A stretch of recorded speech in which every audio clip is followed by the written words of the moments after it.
Votre argent vous est présenté par la BCV et Helvetia, Assurance et Prévoyance.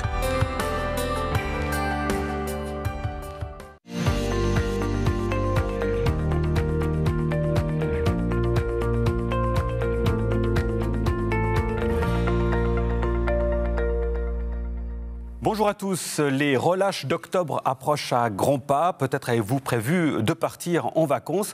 Et la question évidemment pour les vacances, c'est de pouvoir anticiper un maximum les risques liés aux vacances, l'annulation du voyage ou même un accident qui pourrait survenir durant ce même voyage. On en parle avec notre expert Fabrizio Simone. Bonjour. Bonjour Nasrat. Alors, premier élément, Fabrizio, quand on part en vacances, évidemment sur place, on peut conclure des assurances auprès de son agence de voyage sur Internet. Quelle est la différence entre ces polices d'assurance et celles qu'on va conclure auprès d'un assureur ? Tout à fait. Alors, c'est clair qu'il y a une différence primordiale, c'est qu'on peut très bien conclure une assurance frais d'annulation par Internet ou auprès d'une agence de voyage. La différence, c'est que celle-ci sera uniquement liée au voyage en question qui sera réservé.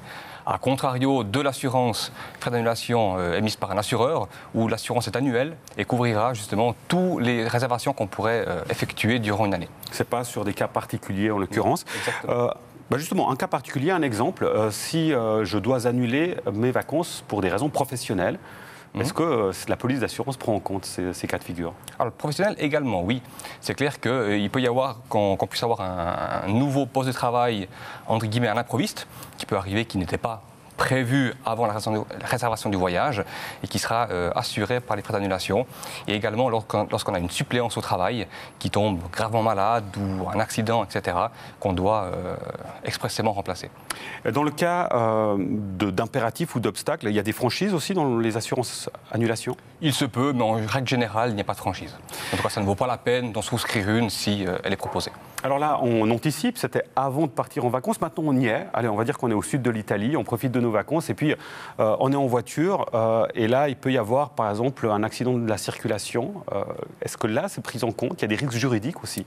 Alors, si on a notre propre véhicule, c'est qu'à ce moment-là, il faudrait souscrire une assurance véhicule à moteur au niveau de l'assistance, non plus une frais d'annulation comme on en parlait tout à l'heure, qui va prendre en compte justement la panne, l'accident, pour le rapatriement du véhicule et tout ce qui s'ensuit, et également prendre en charge les frais pour un véhicule de location pour le remplacement de son propre véhicule. Parce qu'on pourrait penser que si on prend un véhicule de location, il y a une assurance qui est comprise avec ? Alors, ce n'est pas la même chose. L'assurance assistance véhicule va couvrir son propre véhicule si on voyage avec. Et lorsqu'on loue un véhicule de par une agence de location, c'est l'agence de location en elle-même qui aura sa propre couverture d'assurance. Alors, le petit conseil, c'est d'avoir souscrit une assurance casco auprès de l'entreprise qui vous loue un véhicule pour éviter tout ennui en cas de pépin. Voilà, comme ça au moins on est tranquille, effectivement, pour profiter des vacances. Un cas qui est très désagréable, c'est par exemple des cas de vol. Dans le cadre du véhicule, j'ai laissé mes affaires et puis je reviens en revenant de la plage et je n'ai plus mes affaires dedans. Tout à fait. Et là, qu'est-ce qui se passe ? Alors là, on sort de l'assurance assistante de manière globale au niveau du voyage. Certaines assurances véhicules à moteur comprennent des effets personnels. Lorsqu'on parlait, comme vous venez de dire, d'effets personnels dans le véhicule. Sinon, on rentre dans ce qu'on appelle l'assurance involontaire du ménage, que chacun, en général, pour son propre domicile, où là, il y a deux couvertures distinctes. Celle de son propre domicile et également une couverture pour l'extérieur, ce qu'on appelle le vol simple à l'extérieur, qui va couvrir justement toutes nos affaires personnelles, qu'elles soient en dehors de chez nous, à l'étranger, en Suisse, dans le véhicule, où que ce soit en cas de vol. Vous me parliez tout à l'heure, dans le cadre de l'assurance annulation, la spécificité par rapport à un assureur, c'est que ce n'est pas sur un voyage précis, mais c'est par exemple sur l'année. Est-ce que on peut comprendre dans cette police d'assurance les éléments liés justement aux accidents de la circulation ou des aspects de protection juridique ? Alors on peut, pour certaines couvertures, inclure une protection juridique en matière de circulation, justement, qui serait conclue séparément. Donc là, on serait face à une sorte d'assurance à la carte ? Exactement, tout à fait. Et ça, c'est généralement le cas.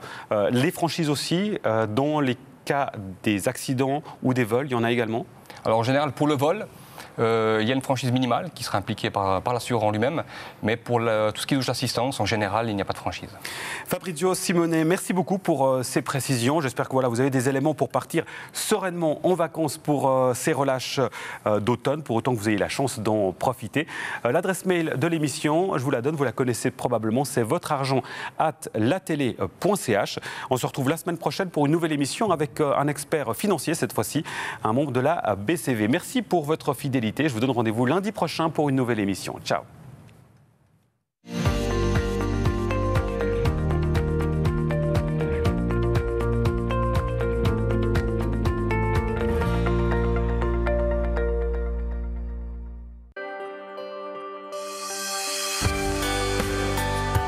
Votre argent vous a été présenté par la BCV et Helvetia, Assurance et Prévoyance.